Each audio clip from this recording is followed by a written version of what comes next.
There is a specific kind of quiet panic that most of us have felt, usually around 11 o'clock p.m. on a Sunday night. It's not the panic of a massive disaster, but rather a low-level hum in the back of your head. It's that feeling when you realize your car is making a weird noise, and your immediate reaction isn't, I should get that fixed, but rather, please, not this month.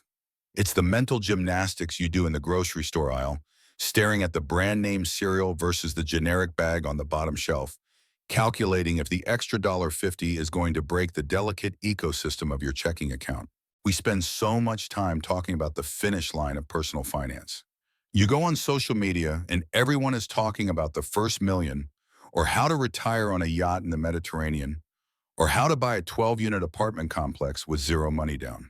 And while that's all very exciting, it's also completely disconnected from the reality of where most people actually live. It feels like watching a superhero movie, fun to look at, but you know you're never going to flame. But there is a milestone that exists way before the millions. It's a number that nobody really celebrates. You won't see magazine covers about it. Nobody is making viral TikToks about it because, frankly, it doesn't look very sexy on a title card.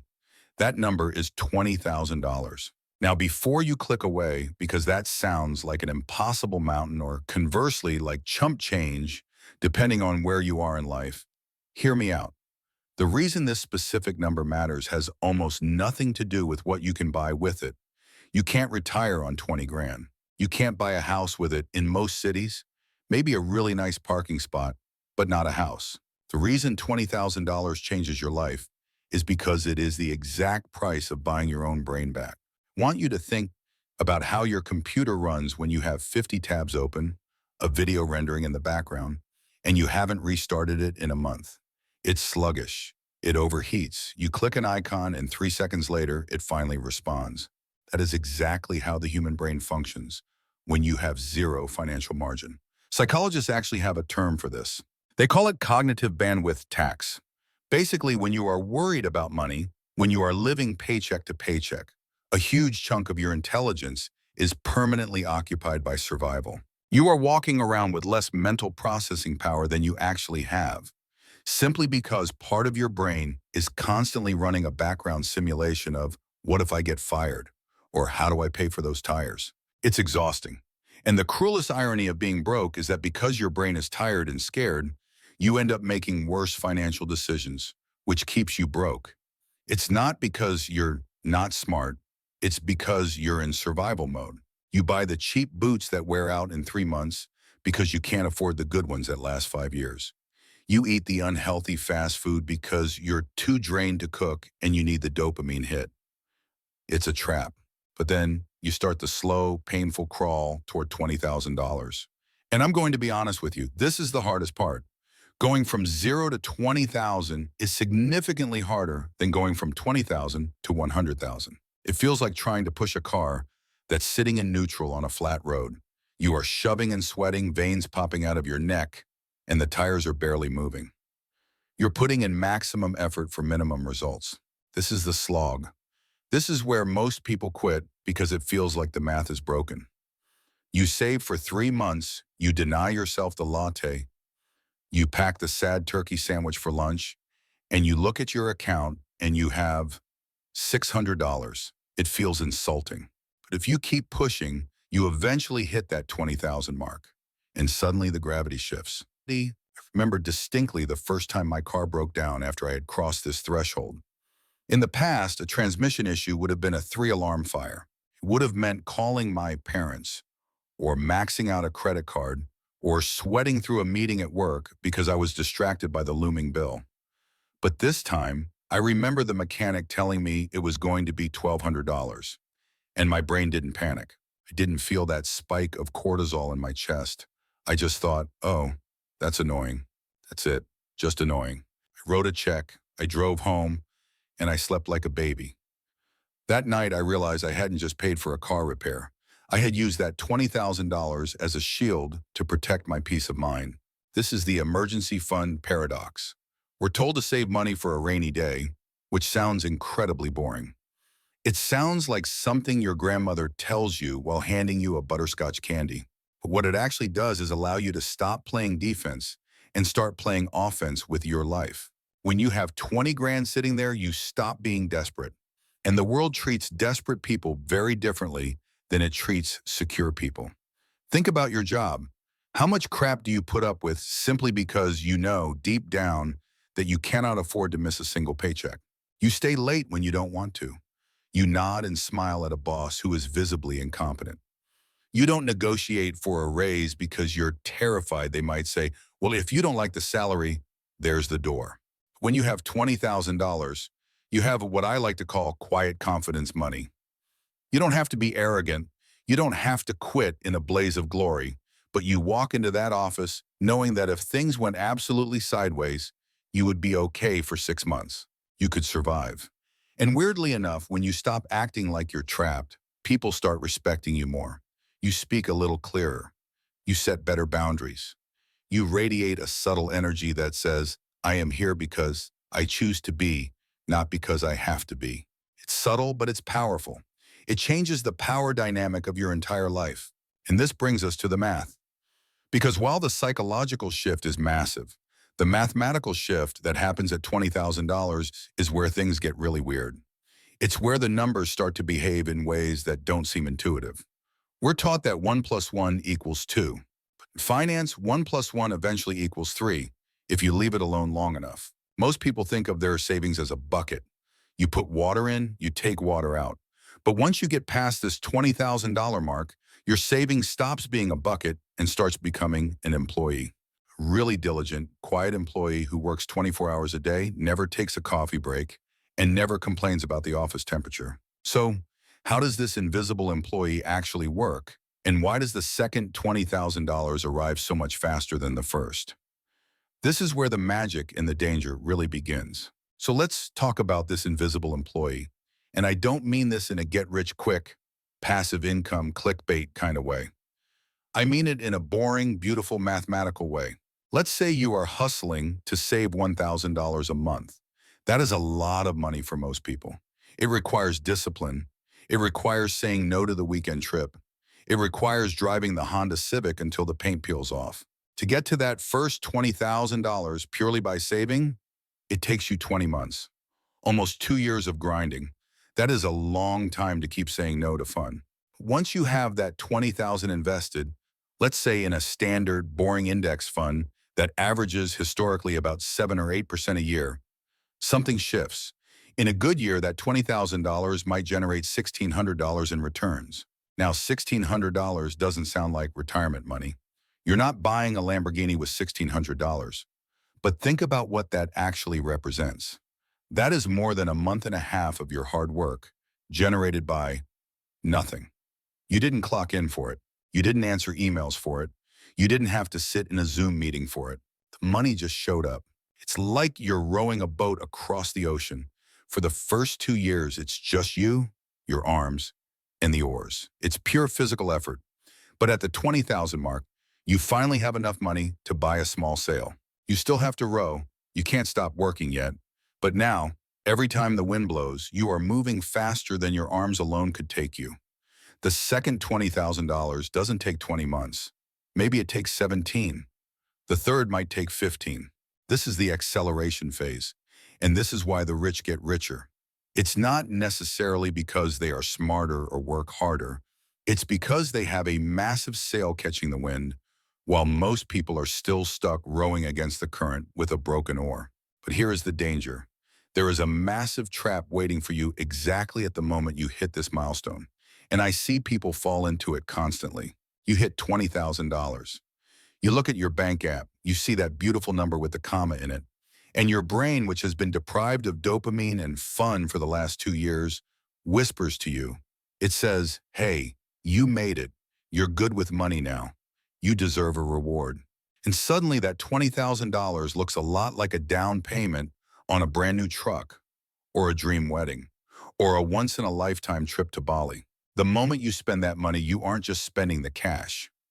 You are tearing down the sail you spent 2 years building. You go right back to rowing. You go right back to zero. You go right back to being vulnerable to the car repair and the unexpected bill. You voluntarily put yourself back into survival mode because you wanted to look successful, rather than actually being secure. True wealth at this stage isn't flashy.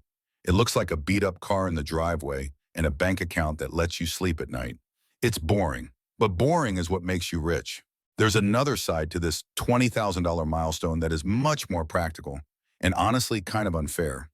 It's what I call the cost of being poor versus the discount of being secure. When you have $0, everything in life is more expensive. It is expensive to be broke. If you can't afford to pay your car insurance for the full 6 months up front, you pay monthly. And guess what? The insurance company charges you a fee for that. You pay 10 or 15% more just for the privilege of paying slowly. If you can't afford to buy the bulk pack of toilet paper or the 50-pound bag of rice, you buy the small packages.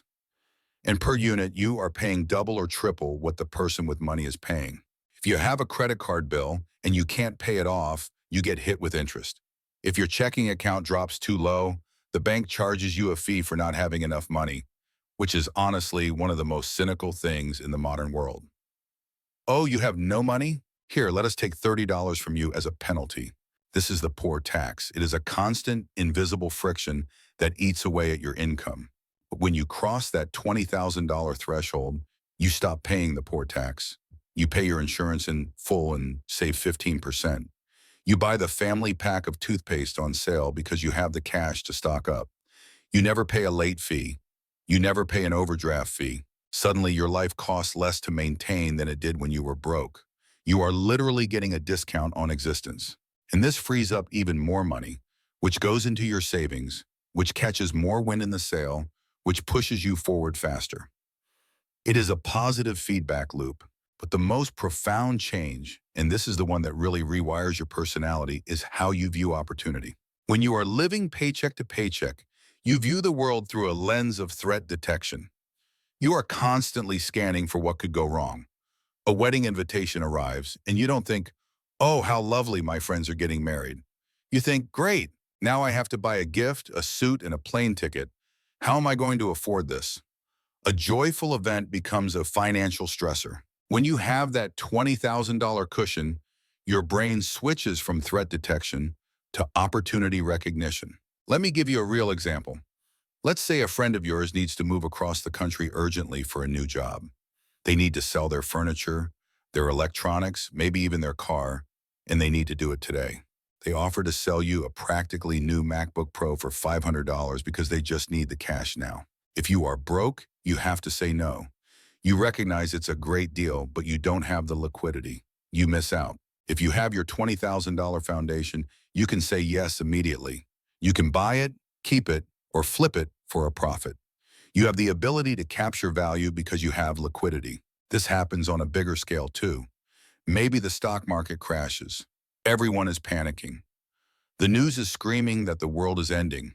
If you need your money next week for rent, you might panic and sell, locking in your losses.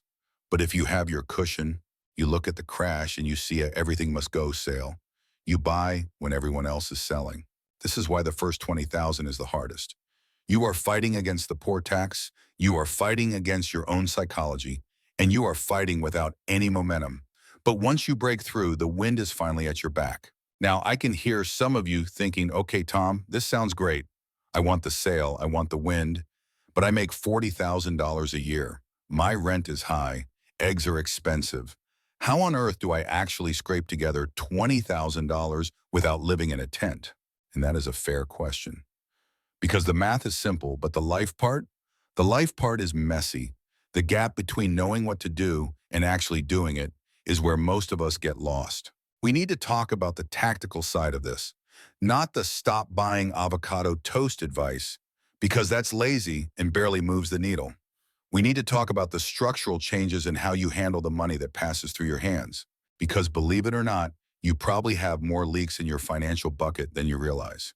And plugging them isn't about suffering, it's about efficiency. So how do you actually fill the bucket when it feels like there's a hole in the bottom? The standard advice is usually to cut out the small joys. Stop buying coffee, cancel Netflix, use single-ply toilet paper. And while those things do add up mathematically, they are psychologically exhausting. They make you feel deprived every single day. And when you feel deprived, you eventually snap and binge spend. It's like a crash diet. You can only eat celery for so long before you find yourself inhaling a pepperoni pizza at 2 a.m. The real way to get to $20,000 isn't by obsessing over the $5 questions. It's by getting the $500 questions right. I'm talking about the big three: housing, transportation, and food.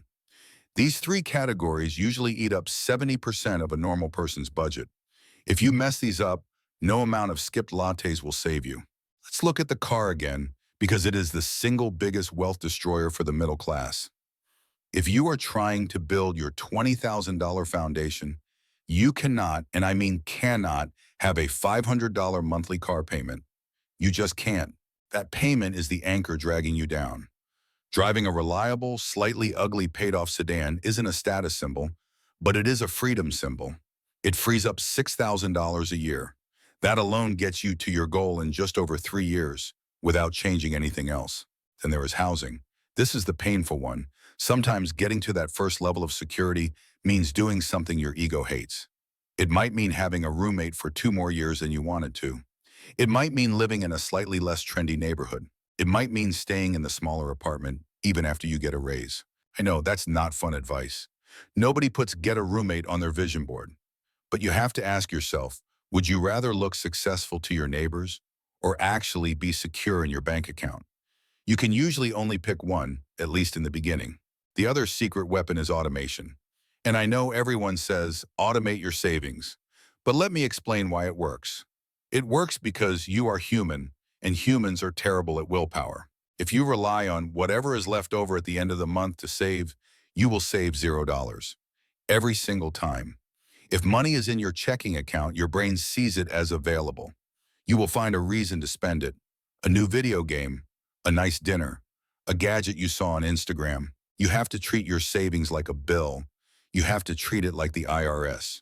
When you get paid, the money for your future needs to disappear before you even see it. It needs to get swept into a separate account at a different bank that you don't have the debit card for. When you hide the money from yourself, you force yourself to adapt to a smaller amount for spending.